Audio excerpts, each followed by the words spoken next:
Welcome to TacosandGeeks.com. Justin here, and we are back with more reviews. Today I'm going to be reviewing episode 1 of What If Captain Carter were the first Avenger. And as always, I give you an overall synopsis of the series, so here we go. What If flips the script on the MCU, reimagining famous events from the films in unexpected ways. Marvel Studios' first animated series focuses on different heroes from the MCU, featuring a voice cast that includes a host of stars who reprise their roles. This series is directed by Brian Andrews, and AC Bradley is the head writer. So, how was the first episode of What If Captain Carter were the first Avenger? Honestly, it was okay. It wasn't for me something that was going to didn't wow me. Like, oh my god, what if is the shit? What if is this series? Like, it was okay. The best way I can describe the first episode of What If is, if you know how you complete a game and then they give you a different skin or a character, and you're basically playing the exact same game, kind of the same beats with a different skin. That's how I felt watching What If Captain Carter was the first Avenger. Follows pretty much the same beats of the Captain America movie, only if just changed this. You know what I mean? They did a little bit of twist here and there. I won't get into. There is a little bit of changes there, but for the most part, it was just like, okay, this happens, but just happens in a different way, and we're just gonna put a different skin on it. That's how I kind of felt with it. I did enjoy it. Not saying it was bad. The action was really good. I really did enjoy the action. Peggy kicked some major ass in this, and Haley always does a great job as Peggy Carter. So I mean, she was definitely the strong point of this episode.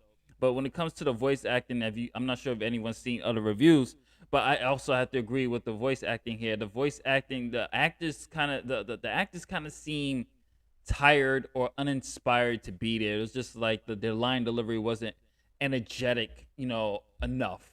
And some of the actors do not reprise their roles.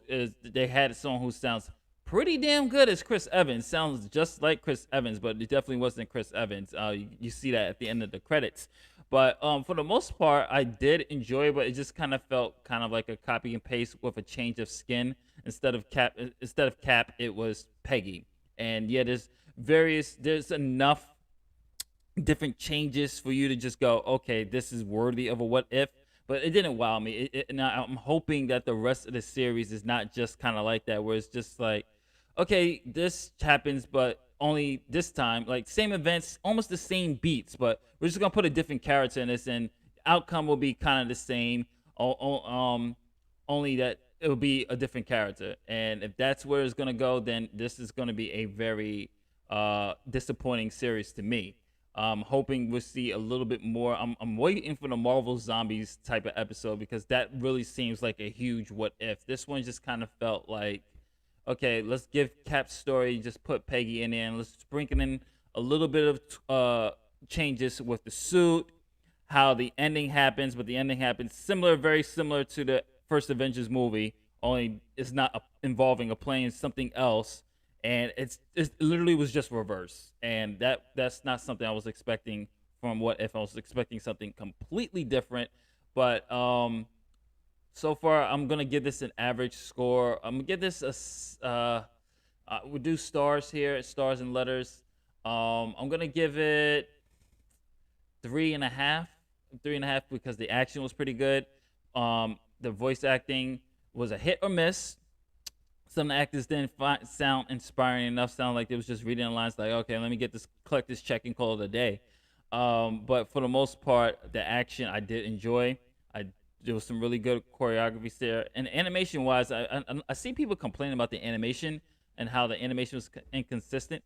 I kind of like the animation, at least for the first episode. I kind of wish they did different type of animation styles depending on who the subject matter was, to give it a really unique feel to it. But the shell shaded animation really works for the time period of Captain Carter and Captain America, because that's kind of how that art style kind of was when they used to do certain animations. Like, look at the old Superman comics back in the day, the old Superman serials. That kind of reminded me of the first episode. That's the type of animation style that the drawing, at least from the facials, that I thought worked very well for me. But overall, I'm gonna give this 3.5 stars. It's not terrible, but I will say it's a little disappointing because it kind of felt, like I said, copy and paste and just change the skin of the protagonist character. And it's like you just unlock a new skin and just play the whole thing over with a little bit small changes here and there just to keep it to say, hey, what if this happened? But we'll see what episode 2 has to do, and I'll review another one for the next episode. This is Justin from UntitledGeeks.com saying later days. Don't forget to like, share, and subscribe if you're watching this on YouTube. Most importantly, visit UntitledGeeks.com.